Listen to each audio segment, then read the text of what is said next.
13 सितंबर 2023 भद्राचल में देश भर से पधारे आदिवासी समाज के भाई बहन, सोशल एक्टिविस्ट, स्टूडेंट, आप सबको मेरी तरफ से जय जोहार, आपकी जय, काडो, सेवा जोहार, नमस्कार। दोस्तों, अभी जैसा कि बाला सर ने बोला था सबसे पहले कि दुनिया के आदिवासी एक हों, भारत के आदिवासी एक हों, ये बात हम लोगों को कहने की आवश्यकता पड़ी। उसके पीछे कोई न कोई कारण रहा होगा। या तो हम लोग बिखरे हैं या हमको बिखराया गया है, यानी हम खुद बटे हैं या हमको किसी ने बांटा है। इस सवाल पर हमें आना होगा। मेरा सोचने का, मेरा वैचारिकी का सबसे बड़ा मूलाधार हिस्ट्री है।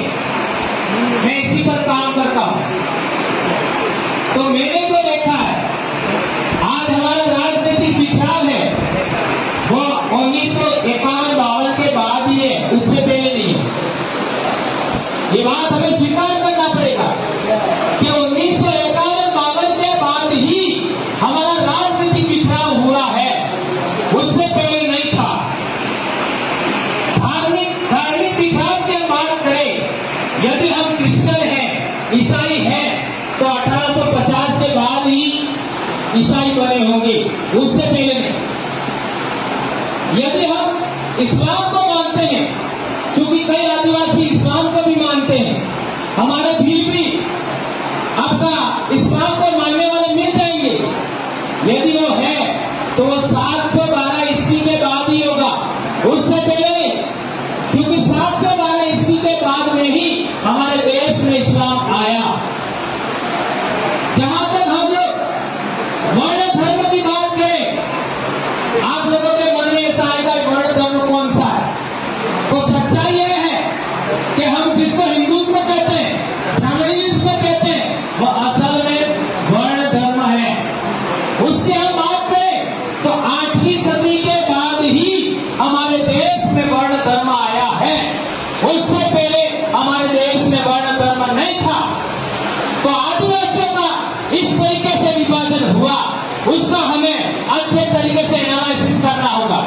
हम लोगों ने जहां तक सम्मेलनों में देखा है, तो आर्थिक आधार पर हमारे सम्मेलन में हम ज्यादा बोलते हैं, लेकिन आर्थिक आधार पर भी यदि हमारा पतन हुआ है तो इस धार्मिक बिखराव से पहले हुआ है। उस आर्थिक पतन को भी हम देखते हैं तो उससे भी पहले हिस्टोरिकल हमारा बिखराव हुआ है। और हमारा जितना भी बिखराव हुआ समाज का, वो हिस्टोरिकल के आधार पर हम लोग समझेंगे तो हमारे समाज को छोड़ने का आधार बनेगा। इसका एक रेफरेंस देना चाहूंगा। आज भीला समाज को देखे, त्रिपुरा में भी भीले, छत्तीसगढ़ में भी भिलाई है, मध्य प्रदेश में तो है ये, महाराष्ट्र में है सही, पाकिस्तान के सिंध में भी है, एवं बलूचिस्तान में जो बोलन करता है, जहां पर मेहरगढ़ की सबसे पुरानी सभ्यता का विकास हुआ, उस बोलन दर्रे का नाम भी भील कम्युनिटी के नाम पर है। इसका मतलब हम कह सकते हैं कि बोलन दर्रे से लगाकर के त्रिपुरा तक भील समाज फैला हुआ है। मान्यवर सरनिया सर ने कहा था कि गौंड आदिवासी और भील आदिवासी भी एक हो जाता है तो पूरे देश के आदिवासियों का भला हो सकता है। इस बात में मैं भी बिलीव करता हूं। हम लोग कहना चाहते हैं कि हमारे समाज को यदि हमें एक करना है तो हमें इतिहास पर काम करना होगा। इतिहास के आधार पर हमें पता लगेगा कि हमारा समाज का बिखराव कैसे हुआ। आज जो कल्चरल भिन्नता है, डायलेक्ट की भिन्नता है और आपका पहनावे की भिन्नता है, वह भी मैं मानता हूं कि हिस्टोरिकल बिखराव के बाद का है। ऐतिहासिक बिखराव के बाद हमारी भाषा में चेंज हो गया, भूगोल अलग हो गया। भूगोल अलग होने की वजह से समझ आज हम देखते हैं कि गुजरात में जो साउथ गुजरात है वहां आपका मध्य गुजरात में भी कुछ अंतर दिखेगा। हमारे राजस्थान का बात करें तो साउथ राजस्थान और आपका वेस्टर्न जो रेगिस्तानी इलाका है हमारे जहां से भाई आए हैं, इनसे गताराती से आप पूछ सकते हैं हमारा भी काफी डिफरेंट है।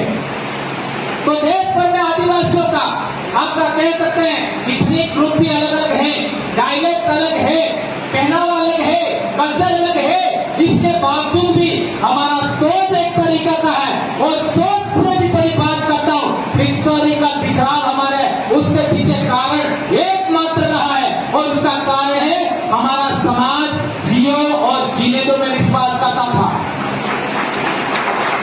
5 जनवरी 2011 का सुप्रीम कोर्ट का जजमेंट कहता है कि इस देश का शेमफुल चैप्टर है कि इस देश के इतिहास में आदिवासियों को राक्षस दैत्य दानव कहा गया। ये मैं नहीं कह रहा, सुप्रीम कोर्ट का जजमेंट कहता है। तो हमें समझना पड़ेगा कि ये कैसे हुआ। आज की तारीख में एक भी राक्षस को महिला के साथ एट्रोसिटी करते हुए नहीं देख सकते आप, जबकि वर्ण धर्म के जो आदर्श पुरुष हैं उनको महिलाओं के साथ गलत करते हुए आप देख सकते हो। इवन ईसाई धर्म में भी देख सकते हो, इवन इस्लाम में भी देख सकते हो।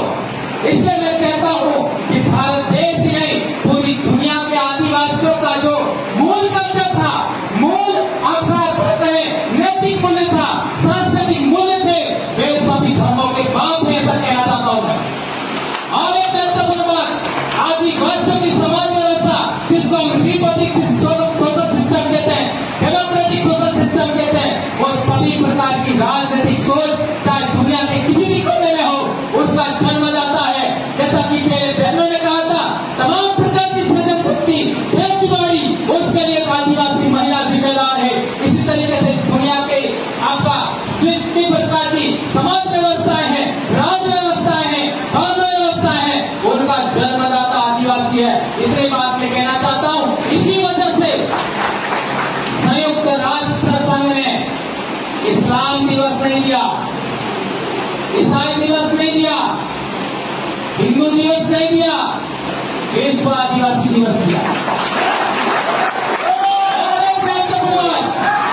भारत देश के आदिवासियों को 2 भाषाई इलाकों में बांटा, हिंदी पट्टी और क्षेत्रीय भाषा। ये बात भी हमें समझना पड़ेगा।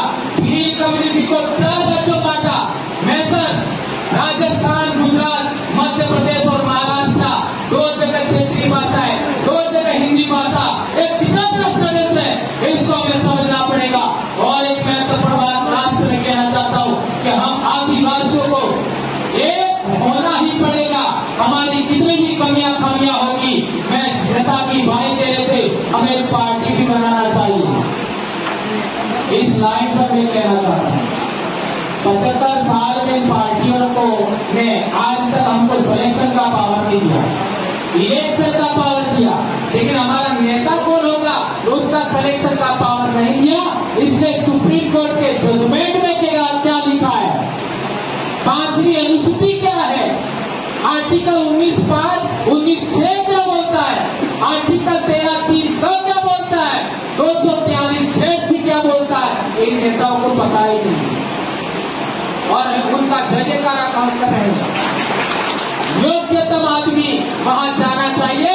इसलिए आदिवासियों का कौन सा लीडर 47 सांसदों में जगह बनाए, क्योंकि 47 आदिवासी सांसद है, उनमें जगह कौन बनाए, वो 487 आदिवासी विधायक है, उनमें सिलेक्शन किसका हो, इसके लिए आदिवासी सिलेक्शन प्रणाली बनाना होगा।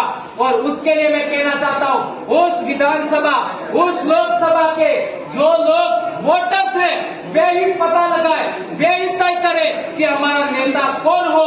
इतना बड़ा सिलेक्शन प्रणाली हम लोगों ने बनाया है और ये काम आप लोग भी देश भर के लोग करेंगे। इसी आशा और विश्वास के साथ मैं अपनी बात समाप्त करता हूँ। जय आदिवासी, जय जोहर, जय भारत।